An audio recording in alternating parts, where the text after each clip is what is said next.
500 हंस वाली एते भौजी दोहन है 500 मूर्ति मंगेबे भौजी अपन दुकान से मूर्ति मंगेबे भौजी अपन दुकान से हंस वाली एते भौजी दोहन है 500 बिना वाली एते भौजी दोहन है 500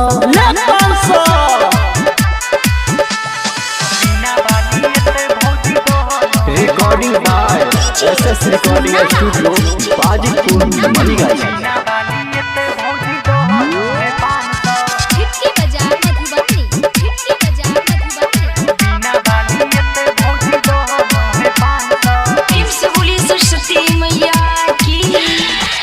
सुर के रचैता छियै मोरी मैया 500 निकाल भौजी पड़ै छी पैया पहले लिस्ट में तो तोरे नाम है माई के कृपा से होइब महान है आहे है सुर के रचैता छियै मोरी मैया 500 निकाल भौजी पड़ै छी पैया पहले लिस्ट में तो तोरे नाम है माई के कृपा से होइब महान है चरण पूजाई तब करल जाई डांसो बिना वाली एते भौजी दोहन है 500 मूर्ति मंगेबे भौजी अपन दुकान से मूर्ति मंगेबे भौजी अपन दुकान से हंस वाली एते भौजी दोहन है 500 बिना वाली एते भौजी दोहन है 500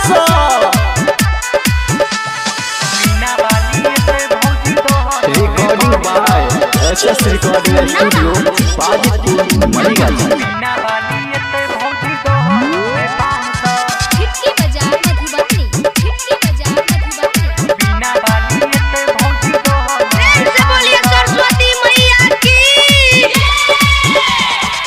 मूर्ति बैठे बैठे सबके बुलेबै पूजा करा के प्रसादी खिएबै नाच कर जाई डीजे बजाई के माई के भसान हेतै लाल पगड़ी बन के आहे है मूर्ति बैठे बैठे सबके बुलेबै पूजा करा के प्रसादी खिएबै नाच कर जाई डीजे बजाई के माई के भसान हेतै लाल पगड़ी बन के राम रंगीला कह दियो भौजी 500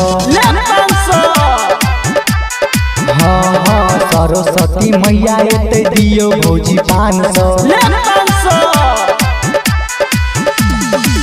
मूर्ति मंगेबे भौजी सना जीव दुकान से मूर्ति मंगेबे भौजी सना जीव दुकान से बिना वाली एते भौजी दोहन है 500